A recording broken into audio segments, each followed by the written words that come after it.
Buenas tardes, mi nombre es César Venezuela Montiel y el día de hoy vamos a abordar el tema de cardiologías congénitas. En esta ocasión, enfocado a tetralogía de Fallot. Sin más que agregar, pues vayamos a ello. Entonces, como índice, vamos a abordar el tema de la siguiente manera. Veremos la definición, veremos un poco de su estadística en cuanto a epidemiología, tiene que ver, la parte importante de embriología en cuanto a esta patología, y por lo tanto vamos a abordar la patología propiamente.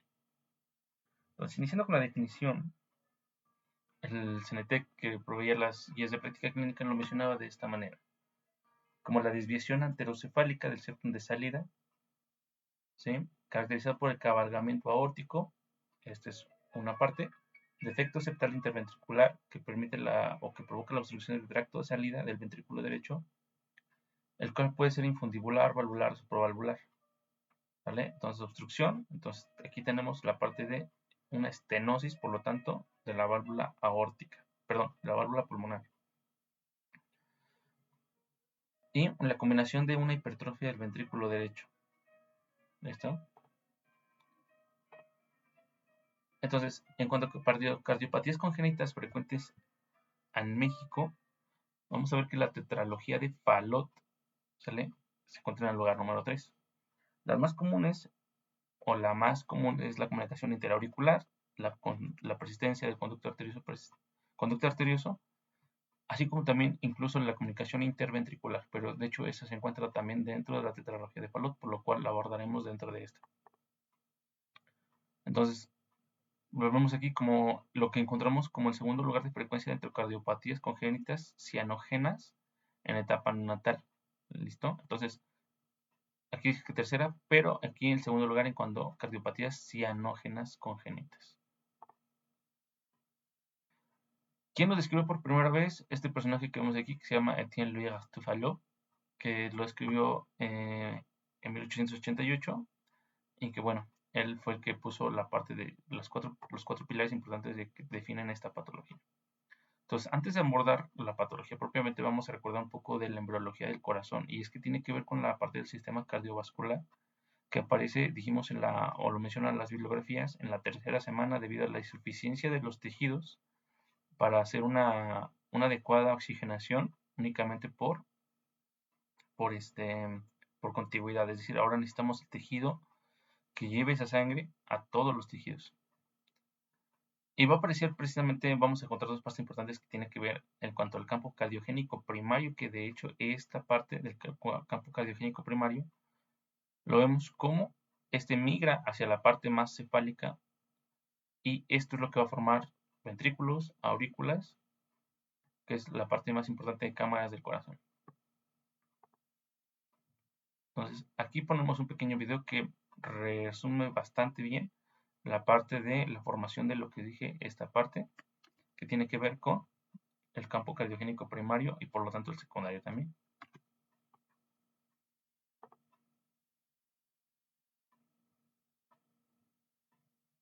La migración de células progenitoras cardíacas desde el epiblasto a través del nodo primitivo y el extremo craneal de la estría primitiva. Vemos el corte. Estas células migran cranealmente para formar el campo cardíaco primario. Un conjunto de células en forma de herradura en la capa visceral del mesodermo de la placa lateral alrededor del extremo craneal de la placa neural. El campo cardíaco primario se distribuye de izquierda a derecha en cada lado del embrión que formará el ventrículo izquierdo y la mayor parte de las dos aurículas. Listo, entonces en cuanto al inicio de la migración de las células del epiblasto hacia la parte cefálica, lo menciona muy claramente. Entonces, en biología de Moore o Langman lo mencionan de esta manera. Primero Moore lo menciona aquí, de cómo ese epiblasto, una vez que migra y se forman los campos cardiogénicos, van teniendo una unión y una separación para empezar a formar lo que van a ser las cámaras. ¿Cuál es la parte importante? Aquí lo vemos de manera un poco desorganizada, ¿sale? Pero si lo vemos un poco más animado, vamos a ver que esta parte de aquí, que tiene que ver con lo que van a ser la formación de aurículas y ventrículos, primero el tronco arterioso, el cono arterioso, el ventrículo y, por lo tanto, las aurículas. Y aquí tenemos tres venas importantes que tienen que ver con la nutrición y tanto el drenaje de lo que van a hacer estas cámaras que están en formación. Primero que tenemos a la caudal, cardinal, lo que va a ser la placentaria y la vitelina. ¿Sale? La que lleva sangre, en este caso oxigenada, es esta de aquí. Y que de hecho lo mencionamos en una imagen aquí un poco más claramente. ¿Listo? Entonces aquí tenemos la placentaria, esta vena de aquí. Tenemos aquí las cardinales, que es esta de acá. Y tenemos aquí lo que van a ser las vitelinas. ¿Listo? Vena vitelina.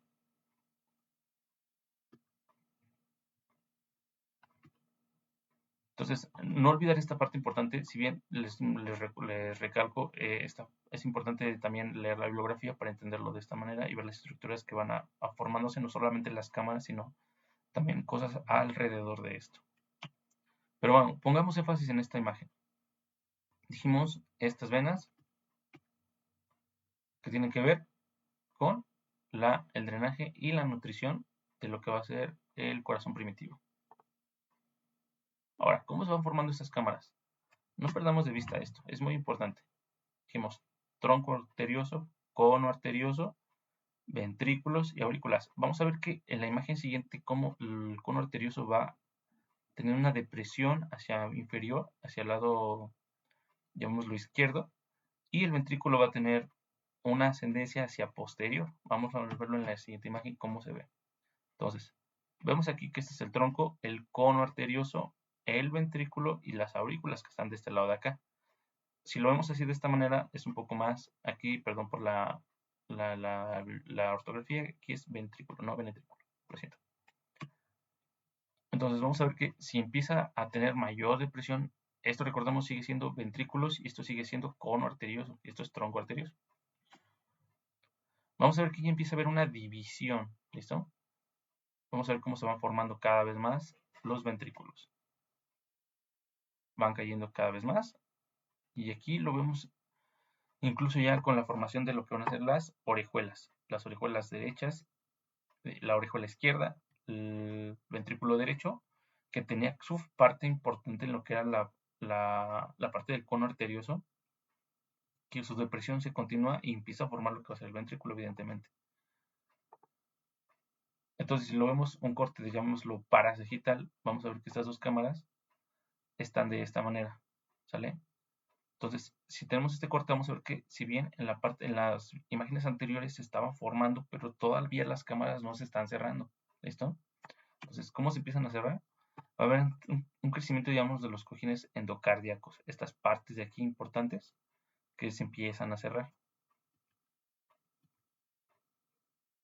Entonces, vamos a ver que las porciones musculares de los tabiques empiezan a crecer, pero nunca llegan a cerrarse completamente. Incluso hay unas características que se llama el foramen óseo o primitivo en la parte de la aurícula y que ese se cierra, pero empieza a haber una obstrucción de tejido y que forma el ostium secundario. Y por lo tanto, esto que ven aquí es el agujero oval que permite la comunicación embriológicamente de lo que va a ser la sangre que viene de la vena, llamémosla la vena umbilical, que entra a la aurícula y que permite su irrigación hacia lo que va a ser la aurícula derecha, pero permitiendo la sangre en la entrada del agujero oval para poder distribuirla en todos los tejidos a través del ventrículo izquierdo. Y esto que vemos aquí es la formación, la parte más importante de esto es la formación de esto. Esto que es la formación de las cavidades que van a formar aquí, llamémoslo aquí, el que embriológicamente que era el cono arterioso, que es el tronco arterioso, y que empieza a haber un crecimiento de tejido que permita la sangre circular desde lo que va a ser la aurícula, el ventrículo derecho, hacia lo que va a ser la válvula, que aquí se van a formar válvulas, evidentemente, para que viajen a lo que va a ser el tronco pulmonar. Y una vez que se forma, dijimos, esta división va a permitir que el ventrículo izquierdo es una eyección de flujo hacia lo que va a ser la aorta sin tener que obstruir la parte de la arteria pulmonar. Toda la sangre desoxigenada que llega de la periferia al corazón ingresa a la aurícula derecha a través de las venas cava superior e inferior. Después pasa hacia el ventrículo derecho, que la eyecta hacia la arteria pulmonar. Sin embargo, como en la vida prenatal el intercambio gaseoso se lleva a cabo en la placenta y no en los pulmones, la sangre es enviada hacia la aorta a través del conducto arterioso, para ser enviada hacia la periferia de nuevo. Solo un poco de sangre desoxigenada es enviada hacia los pulmones, pero ésta regresa hacia la aurícula izquierda como lo haría en la vida extrauterina para ser enviada al resto del cuerpo. La sangre oxigenada que viaja por la vena umbilical se mezcla con sangre desoxigenada por primera vez en el conducto venoso. Después es llevada a través de la vena cava inferior hacia la aurícula derecha, en donde es guiada directamente hacia el agujero oval, para después pasar hacia la aurícula izquierda. Posteriormente pasa hacia el ventrículo izquierdo y continúa mezclándose con la sangre desoxigenada, para posteriormente ser eyectada hacia la arteria aorta y ser llevada a todos los tejidos del organismo.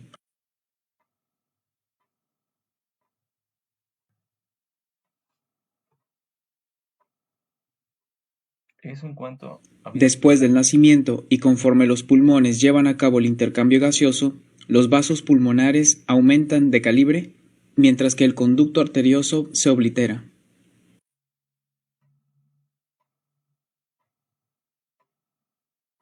La sangre oxigenada llega hacia la aurícula izquierda y después pasa hacia el ventrículo izquierdo para ser enviada al resto del cuerpo a través de la aorta.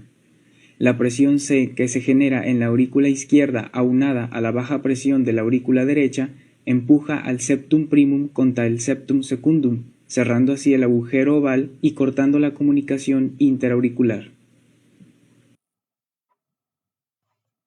Entonces, de esa manera resumimos básicamente en este pequeño video la parte importante de la vida prenatal y de la vida postnatal, de cómo ciertas estructuras permanecen abiertas y cómo al momento de nacer, algunas estructuras, debido a las presiones, ejercen se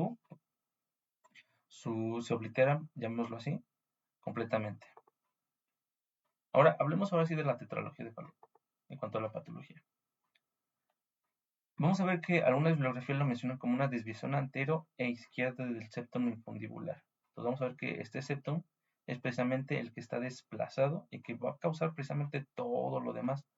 Pero no solamente esto, sino que va a haber algunas otras características importantes dentro de esta cardiopatía congénita. Entonces, si nosotros lo buscamos así, si lo buscamos así en internet, vamos a encontrar que va a tener cuatro características debido a la así llamada tetralogía, que es la estenosis pulmonar, la comunicación interventricular, calogamiento de la aorta y la hipertrofia del ventrículo derecho. Entonces, cabalgamiento de la aorta, vamos a ver que suena un poco chistoso, pero vamos a ver cómo funciona. Muchas de estas, una puede causar la siguiente, es decir, si nosotros tenemos una estenosis pulmonar, llamémoslo aquí, a la altura de lo que va a ser la válvula y que podría ser, incluso mencionaba la CNTEC en la GPS, que podía ser una estenosis no precisamente de la válvula, sino que podía ser infundibular, es decir, abajo, antes de llegar a la válvula, o supravalvular, ¿no? Después que la estenosis se encuentre dentro de este lado, es decir, superior a la válvula, no específicamente en la válvula pulmonar. Sin embargo, pues así, aún así esto se llama estenosis.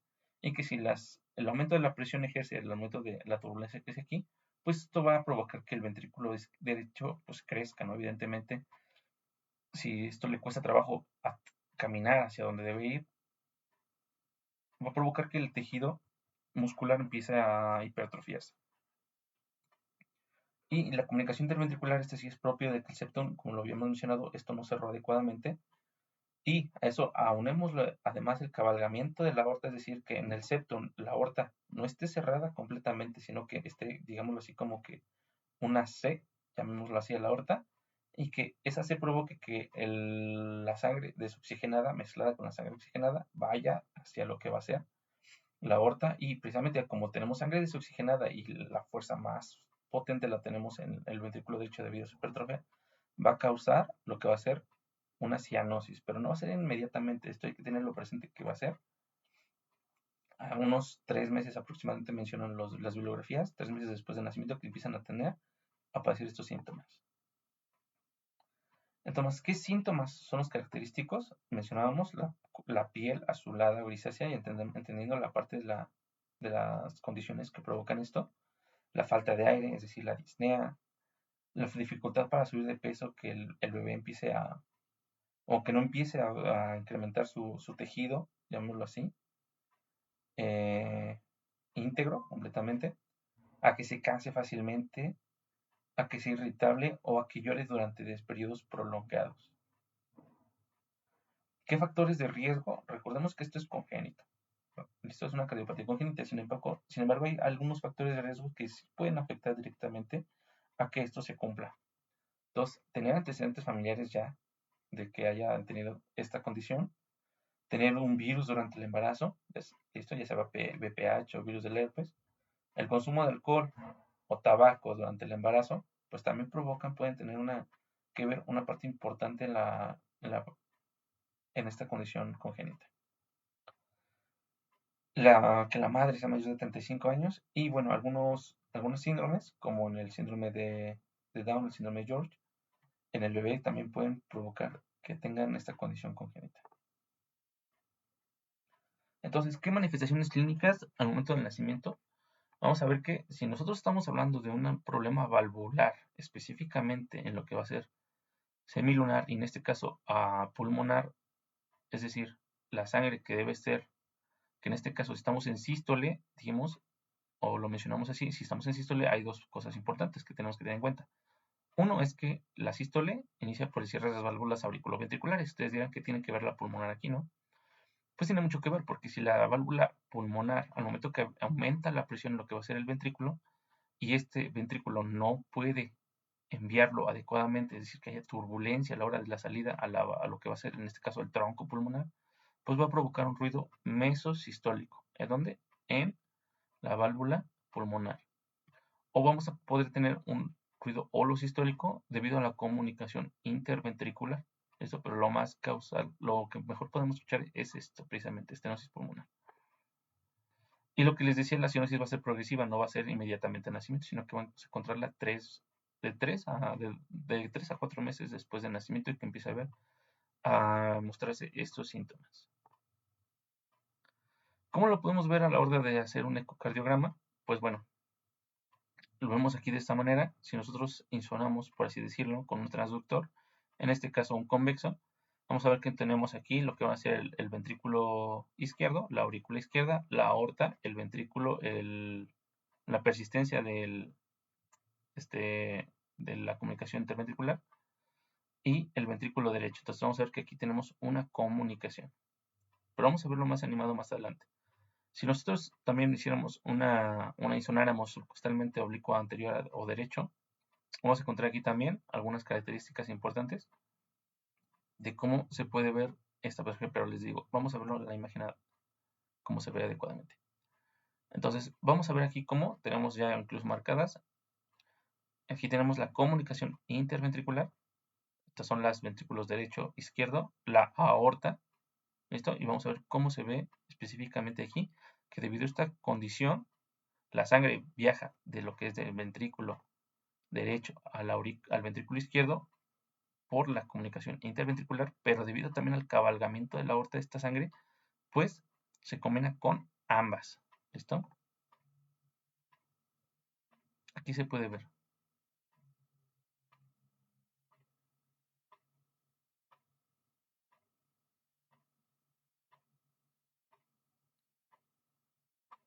Si nosotros marcáramos con color, vamos a ver que esto precisamente se empieza a ver de esta manera. Entonces, la comunicación de ambos ventrículos, el cabalgamiento de la aorta por el septum y que esta sangre empieza a ser eyectada a lo que va a ser la aorta, pero combinada con la sangre de ambas. ¿Cómo lo vemos en una radiografía de tórax? Bueno, hay un símbolo que se llama la silueta cardíaca de punta levantada, pero si lo vayamos más así comúnmente, lo podemos encontrar como un corazón en bota. Esto, si se dan cuenta, parece una bota Tootsie Pop de esas navideñas y que tiene esta forma característica de tetralogía. Esto recordemos que es por la hipertrofia del ventrículo derecho. Y esta imagen que me pareció muy interesante y muy caricaturesca que resume prácticamente todo esto. Es decir, primero, si hablamos de la tetralogía, vamos a entender que tenemos una estenosis de la válvula. Bueno, una estenosis pulmonar, no de la válvula, dijimos que puede ser infrafundibular, supravalvular o valvular.